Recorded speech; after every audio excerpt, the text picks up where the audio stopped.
Olha nós aqui de novo, moçada. Olha, vou ser bem breve. A palavra do Senhor no livro de Lucas, ela vai trazer uma passagem sobre o filho pródigo. Todos nós conhecemos a narrativa do filho pródigo. Aquele moço, filho mais novo, que não tinha nada, não possuía nada. Ele pede para o seu pai a parte da herança. E que quando esse filho pede a parte da herança, o que ele estava pedindo era a morte do pai. Nos costumes judaicos seria isso. Ele estava pedindo, era a morte, porque ele não tinha nada. E outra coisa, o que ele tinha era só se fosse deixado, porque o primogênito que era abençoado. Tudo pertencia ao primogênito, tudo era dado ao primogênito. Depois era passado, é igual Jacó e Esaú. Mas vamos lá. Quando ele fala da minha parte da herança, ele pega toda aquela herança, fica alguns dias, depois ele parte para uma terra longínqua e ali ele gasta de tudo dissolutamente com as meretrizes, com os seus falsos amigos e depois que ele gasta todo aquele dinheiro, diz as escrituras que naquela terra houve uma grande fome e que ele vai ter com seus amigos, que aí já não eram seus amigos mais, já tinha aproveitado tudo aquilo que queria e aí ele procura o pessoal daquela terra, os senhores daquela terra, que o manda ele apacentar porcos, uma grande vergonha para um judeu. O judeu não come porcos. Aí você imagina um judeu tomar conta de porcos. O judeu apacenta ovelhas. E ele está lá apacentando, cuidando daqueles porcos, e a fome era tão grande que ele desejou comer a comida, dos porcos, que era dada aos porcos. Mas ele caindo em si, disse, quantos trabalhadores de meu pai têm abundância de pão e eu aqui perecendo de fome?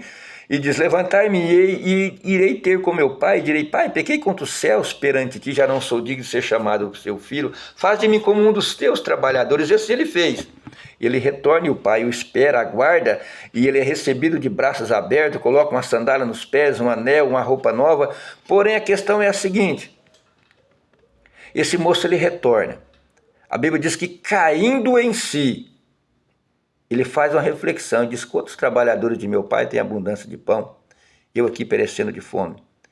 O filho pródigo, ele se arrependeu, ele voltou para a casa do pai, porque ele teve um arrependimento, ou o filho pródigo voltou para a casa do pai, porque ele sentiu falta da comida, sentiu falta da cama quente, sentiu falta dos empregados aos redores que o bajulavam.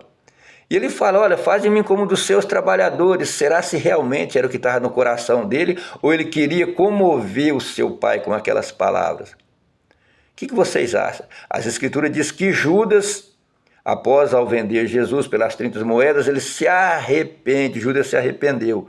Pega as moedas, leva ao sacerdote, olha, isso é problema seu. Então Judas arrependido sai e se enforca. Agora o filho pródigo não tem nenhum momento que fala que ele se arrependeu, que ele apenas caiu em si. Ele se recordou da vida que ele tinha, mas o filho pródigo retornou e foi recebido pelo pai. E fica aí essa questão, o filho pródigo, ele se arrependeu ou não? Ele só voltou por causa da comida, por causa do que tinha. Ele sentiu falta da vida boa que ele tinha. Fica aí, meus queridos, aí para vocês aí nos comentários, comenta para nós aí, dá a sua opinião, por que o filho pródigo voltou? Voltou por necessidade ou ele se arrependeu? Diferentemente de Judas, que foi lá e se enforcou após ter se arrependido. Um abração, galera, fica todo mundo com Deus, até a próxima.